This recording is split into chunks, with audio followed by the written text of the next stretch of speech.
Thyroid अगर diagnose हो गया है तो हमें क्या क्या प्रिकॉशंस लेने हैं अपने लाइफस्टाइल में और अपने मेडिकेशन में। Today we will discuss about all these things. Good morning, this is doctor Sherry Khanna from doctor Khanna's path care. आपको थायराइड डॉक्टर ने डायग्नोज कर दिया है। आपको या तो हाइपोथायराइड होगा या हाइपरथायराइड होगा।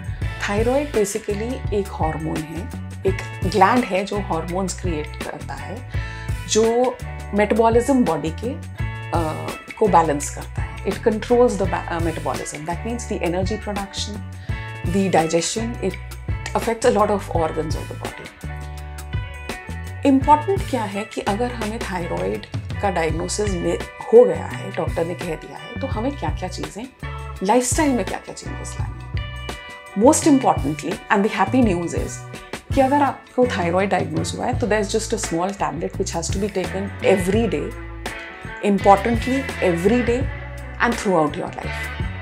आपका थायराइड लेवल नॉर्मल आ जाए उसके बाद भी आपने वो दवाई खाते रहना है। So that is something which is important, जो हमें पेशेंट्स में मिलता है कि अरे अब तो नॉर्मल आ गया, अब तो हम बंद कर देते हैं। ऐसा नहीं कर सकते। आप बहुत लकी हो कि ये इकलौता हार्मोन है जो आपको मुंह से खाने को मिल रहा है, वरना तो इंजेक्शन लगते। सो प्लीज़, अगर एक बारी आपको डायग्नोज हो गया है तो आप इसको कंटिन्यू करते रहें। हाँ, चेंज क्या होगा, आप टेस्ट कराएंगे और टेस्ट के हिसाब से डोजेज मॉनिटर हो। अक्सर देखा गया है कि सर्दियों में हमें ज़्यादा डोज की ज़रूरत पड़ती है और गर्मियों में कम डोज की ज़रूरत पड़ती है, क्योंकि बेसिकली हम सर्दियों में ढीले हो जाते हैं और गर्मियों में थोड़े ज़्यादा एक्टिव होते हैं। तो आपको साल में कम से कम 2 बार तो टेस्ट कराना ही है, सर्दियाँ शुरू होने से पहले और गर्मियाँ शुरू होने से पहले, ताकि आप डोज को मॉनिटर कर सकें। डोज मॉनिटर करना, डोज ठीक से खाना, आपको सारे डॉक्टर्स यही बोलते हैं कि मॉर्निंग में सुबह उठ के सबसे पहले ये खाना है। इसलिए क्योंकि हार्मोन का रिलीज जो है वो बॉडी नेचुरली भी मॉर्निंग में करती है, first thing in the morning. वहाँ पे एक पीक आता है, इसलिए हम लोग कहते हैं उस पीक के साथ साथ आप अपना हार्मोन का दवाई खा लीजिए। जब ये दवाई खाते हैं तो न आधे घंटे बाद के बाद ही कुछ और चाय या खाना खाएंगे।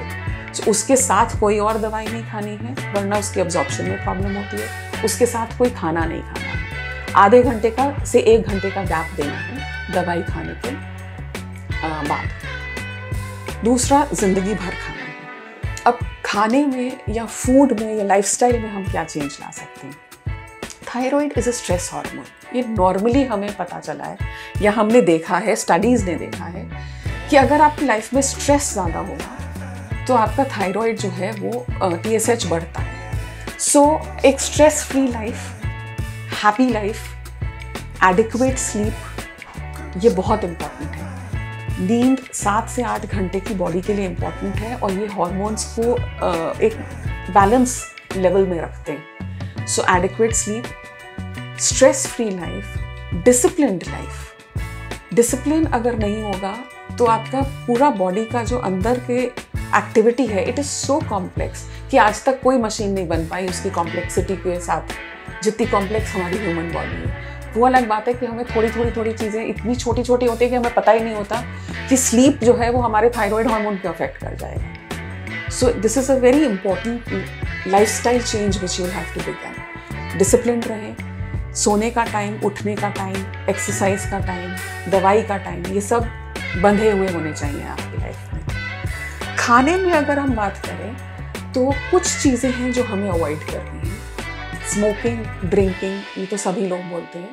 कुछ फूड ऐसे हैं जैसे कि कैबेज, शलगम, ब्रोकली, कॉलीफ्लावर, ये वेजिटेबल्स जो हैं वो एक्चुअली गोइट्रोजेंस इनमें होते हैं, जिसके कारण अब्जॉर्प्शन गड़बड़ हो जाता है। तो ये वेजिटेबल्स को आप अवॉइड करिए।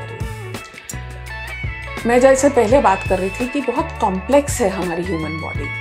थायराइड हार्मोन से माइक्रोन्यूट्रिएंट्स जैसे सेलेनियम और आयोडीन रिलेटेड हैं, इसलिए सेलेनियम की डेफिशिएंसी हो जाती है अगर हमें थायराइड की डेफिशिएंसी है। और सेलेनियम हमें कहाँ मिलता है?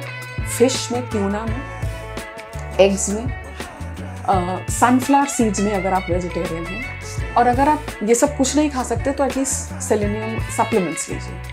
सिमिलरली आयोडीन, हम जब कहते हैं कि हम आयोडाइज्ड नमक लेते हैं तो उसमें एक चीज़ का ध्यान रखना होता है। आयोडाइज्ड नमक तो आप ले सकते हैं, ये नमक आप खाना खाने के बाद डालेंगे सब्जी में, क्योंकि अगर आप खाना बनाते समय नमक डालेंगे तो ये आयोडीन डिस्ट्रॉय हो जाता है, बहुत ज़्यादा हमें उस आयोडीन का इंटेक नहीं मिलता। So what we discussed today are the basic things जो एक थायराइड पेशेंट को ध्यान रखने हैं खाने पीने में, लाइफस्टाइल में और मेडिसिन लेने के दौरान।